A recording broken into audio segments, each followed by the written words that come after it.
எத்தனை பேர் யூஸ் பண்ணியிருக்கீங்க இந்த வகையான மோட்டார்? இது வந்து கம்பரேஷன் மோட்டார் அப்படின்னு சொல்லுவாங்க. இது நல்லா புல்லட் சவுண்டு மாதிரி டுப்பு டுப்புன்னு ஓடும் சவுண்டு. இது வந்து எங்கள் அப்பா வச்சுருந்தாங்க. எங்கள் அப்பாவோட ஞாபகமாக நாங்கள் வச்சுருக்கோம். எத்தனை கோடி கொடுத்தாலும் நாங்கள் அந்த மோட்டர் வந்து யாருக்குமே கொடுக்க மாட்டோம் அப்படின்னு தான் சொல்லுவேன். இது சின்ன பிள்ளையில் வந்து நாங்கள் இந்த மோட்ரு போடுறதுக்காண்டி வருவோம். ஸ்கூல் விட்டு ஈவினிங் டைம் கூட்டிகிட்டு வருவாங்க. ஏன் அப்படின்னா வந்து இதுதான் வந்து டீசல் டேங்க்கு. இதை வந்து டீசல் ஊற்றிட்டு அந்த ஒருங்க லாக் இருக்கா, அந்த லாக்கை கீழே வந்து அந்த குச்சி மாதிரி நீட்டி இருக்கிறத வந்து இழுத்து விட்டோம் அப்படின்னா வந்து அந்த லாக் எடுத்துரும். அப்போ அதுலேருந்து வந்து டீசல் இங்கே வந்துடும். வந்ததுக்கப்புறம் அதோட சாவி பாருங்கள், சாவி இதுதான் அதோட சாவி. இதை வந்து இப்படி மாட்டியிருந்தோம். நாங்கள் வந்து இது வந்து 3 நாள் 5 நாள் இப்படி ஒன்ஸ் தான், வீக்லி ஒன்ஸ் தான் வந்து நாங்கள் இந்த வந்து மோட்ரு போட வருவோம். அப்போ வந்து இந்த சாவி போட்டு நல்லா சுற்றணும். சுற்றிட்டே இருக்கும்போது வந்து இன்ஜின் வந்து ஹீட் ஆனால் தான் அந்த மோட்ரு வந்து எடுக்கும். அதை சுற்றும் போது என்னோடய வேலை என்ன அப்படின்னு பார்த்தீங்கன்னு வச்சுக்கோங்களேன், இந்த இது இருக்கா, இந்த இந்த கம்பியை வந்து இதில் வந்து டப்புன்னு இங்கே வந்து அடிக்கணும்.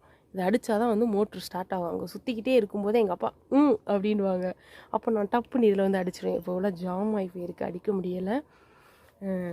அப்படி அடித்தோன்னா தான் வந்து மோட்ரு எடுக்கும். அப்படி இருந்துமே அவங்க ஸ்பீடாக சுற்றிட்டே இருக்கும்போது அடித்தோம் அப்படின்னாலுமே எடுக்காது. ஏன்னா வந்து மோட்ரு ஹீட் ஆனதுக்கப்புறம் தான் அந்த மோட்ரு வந்து எடுக்க ஆரம்பிக்கும்.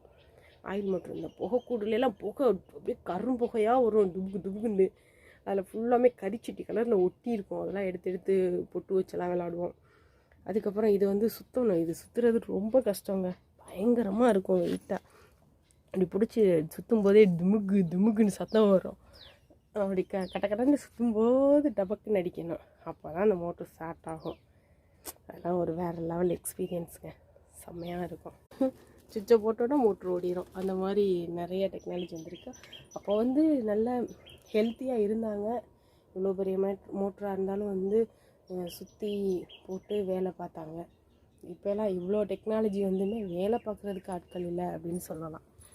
ஏன் இந்த மோட்ரு வந்து ஆஃப் பண்ணுறது மெத்தட் வந்து சொல்கிறேன் பாருங்கள். இது இப்படி இருக்கும், மேலே வந்துடும். இது வந்து நான் எடுக்க முடியலை, ஜாமாய் போயிருக்கு. இந்த இது வந்து மேலே நேரம் இருக்கும்.